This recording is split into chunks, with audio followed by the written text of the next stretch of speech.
एक फ्लैट, दो लटके हुए शव और पड़ोसियों को इसका पता चला सिर्फ बदबू से। यूपीएससी में फेल होने के बाद इतना बड़ा कदम, या कहानी कुछ और है? इस केस में कई सवाल हैं और जवाब बेहद डरावने।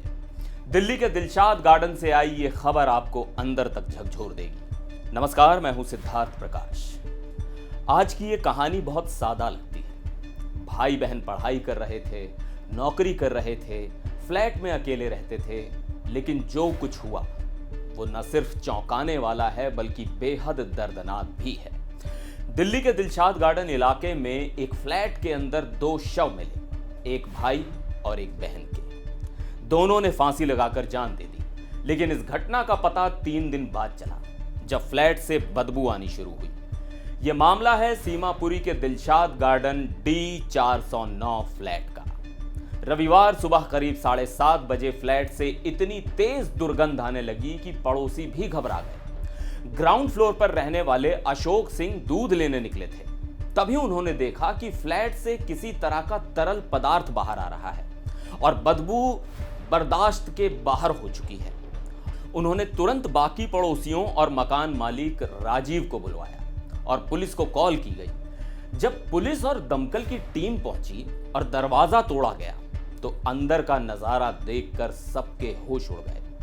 भाई और बहन दोनों के शव फंदे पर लटके हुए थे और शरीर बुरी तरह से सड़ चुके थे। शवों की पहचान हुई 32 साल के वीरेश कुमार तोमर और 30 साल की प्रीति उर्फ चिंकी के रूप में। दोनों बागपत उत्तर प्रदेश के रहने वाले थे। बीते 5 सालों से ये दोनों दिल्ली में किराए के इस फ्लैट में रह रहे थे। इससे पहले ये झिलमिल में रहते थे। मकसद क्या था? पढ़ाई, और खासकर यूपीएससी की तैयारी।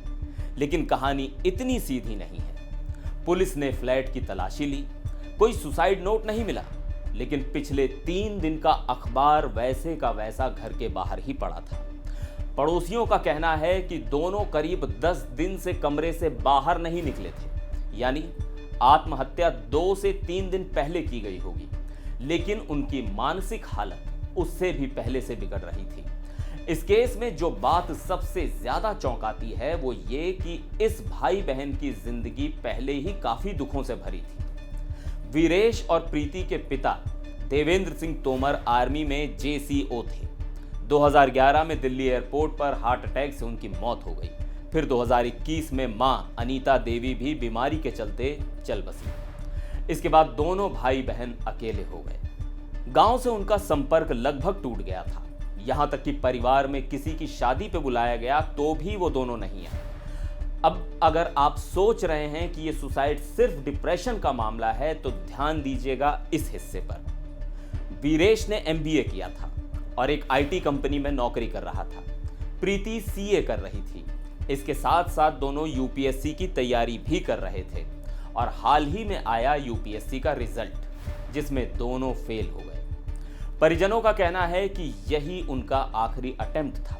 यूपीएससी में फेल होने के बाद वो काफी टूट चुके थे, तनाव में थे और इसी टेंशन में उन्होंने ये कदम उठाया। 1 महीने पहले ये दोनों भाई बहन गांव भी आए थे, लेकिन रिश्तेदारों का कहना है कि वो किसी से ढंग से बात ही नहीं कर रहे थे। बस 2 दिन में वापस लौट गए। कोई सोशल मीडिया एक्टिविटी नहीं, कोई कॉल नहीं, कोई दोस्त नहीं, यानी अंदर ही अंदर एक ऐसी दुनिया बन चुकी थी जिसमें सिर्फ अकेलापन, प्रेशर और चुप्पी थी। एक परिवार जिसकी रीढ़ थे माँ बाप, वो पहले ही बिखर चुका था।